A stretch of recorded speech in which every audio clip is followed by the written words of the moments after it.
Écoute, c'est un livre qui résulte d'une expérience triple, une expérience de scientifique, une expérience de prospectiviste et une expérience de surfeur. D'abord le scientifique parce que les disciplines que j'ai étudiées, la physique, la chimie, la biologie, les sciences sociales, les sciences humaines, l'Internet, me paraissent beaucoup plus liées au lien et au flux qu'à la force et à l'élément sur lesquels se sont construits traditionnellement notre univers et notre monde.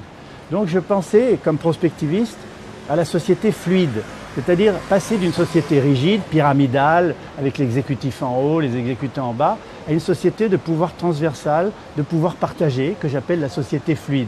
Et je me suis dit, il faut que je décrive ça dans ce livre, puisque j'ai eu l'idée du livre en surfant, j'étais dans l'eau, et puis je me suis dit, mais le surf, il n'y a pas plus fluide que le surf. Donc mon modèle de société du futur, c'est la société fluide. Et puis, comme surfeur, parce que pour moi, si tu veux, la vie est une vague, la vie est un flux. Et le surfeur, qu'est-ce qu'il fait? Il est en équilibre sur une surface, sur une planche, mais sur une surface qui se modifie sans cesse sous lui. Tu as d'ailleurs un des seuls sports où tu es en équilibre sur une surface qui change. Et donc la vie, elle aussi, elle est comme ça. La vie, il faut s'adapter en permanence, s'adapter à l'imprévu, aux circonstances, aux dangers, en temps réel et prendre du plaisir. Alors ce livre a plusieurs parties. Il commence d'abord par une discussion sur les rapports de force dont on ne peut sortir que par une escalade et les rapports de flux qui sont des rapports d'échange, échange d'informations, échange d'énergie, échange d'éducation, échange culturel, qui nous conduit vers ce que j'appelle la société fluide, c'est-à-dire une société du partage, une société de l'échange, une société qui sera de plus en plus en peer-to-peer, comme la musique et la vidéo. Mais il y aura un peer-to-peer bancaire, peer-to-peer dans l'assurance, peer-to-peer dans l'éducation, peer-to-peer dans le consulting et peer-to-peer dans l'énergie. Ça, je décris ça dans le début du livre, dans la société fluide. Ensuite, je donne des exemples de ce qui est en train de changer. Je m'appuie sur la métaphore du surf. La métaphore du surf étant le continu, l'adaptation, le tube. Et je vais vers les surfeurs d'Internet, la NetGen.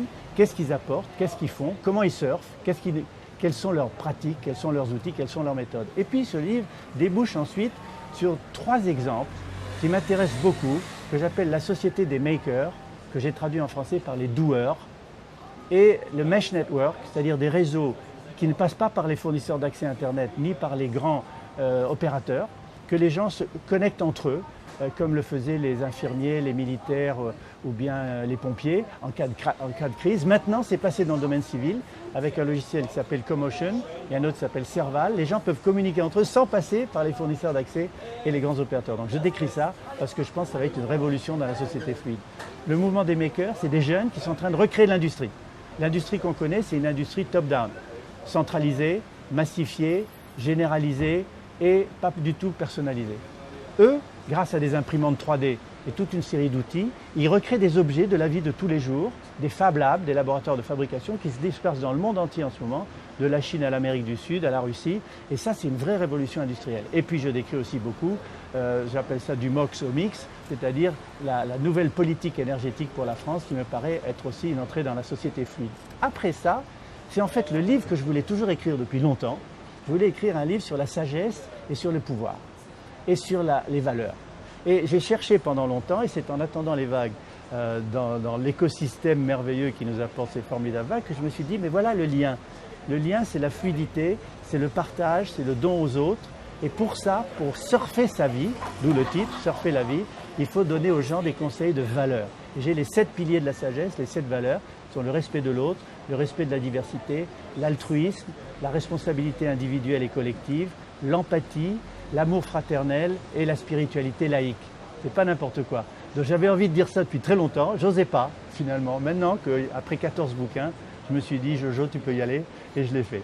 Et donc ce livre, c'est un livre qui donne des conseils pour surfer sa vie de manière harmonieuse, en famille, dans son métier. Et à la fin, il y a bien entendu une bibliographie, mais il y a surtout une vidéographie. C'est la première fois dans un livre grand public, qu'il y a une vidéographie. Qu'est-ce que ça veut dire? Ça veut dire que j'ai fabriqué moi-même des flashcodes, des QR codes que l'imprimeur a repris. Eh bien, avec un iPhone, avec un petit logiciel gratuit qui s'appelle Flashcode, on peut aller prendre une photo de ce flashcode et on voit la vague de Bellara, une interview de André Comte-Sponville, une interview de Luc Ferry ou un débat entre Essel et Morin sur France Culture. Donc c'est une première dans l'édition européenne, un livre avec des flashcodes. Donc, on a l'impression que c'est un peu un aboutissement, ce livre. Oui. Ce ne sera pas ton dernier, quand même. Ah non, tu rigoles, je suis déjà en train de travailler au prochain. Ça fait 4 ans que je travaille au prochain. Et il faut comprendre que j'ai des livres décennaux et des livres bisannuels et des livres décennaux. L'homme symbiotique, le macroscope, c'est des livres qui me prennent 10 ans à écrire. Celui-là, j'ai écrit en 2 ans, avec tout ce que je fais par ailleurs. Là, je suis depuis 3 ans en train de travailler sur un livre que je publierai en 2017. D'accord. J'y travaille sans arrêt. Et ce livre, c'est pas son titre, sur l'unité de la nature. Comment se fait-il que du micro au macro, on retrouve des mêmes lois, que les feuilles se fabriquent d'une même façon, que les galaxies spirales s'enroulent d'une certaine façon, comme les coquillages de la mer? Pourquoi? Qu'est-ce qui est derrière tout ça?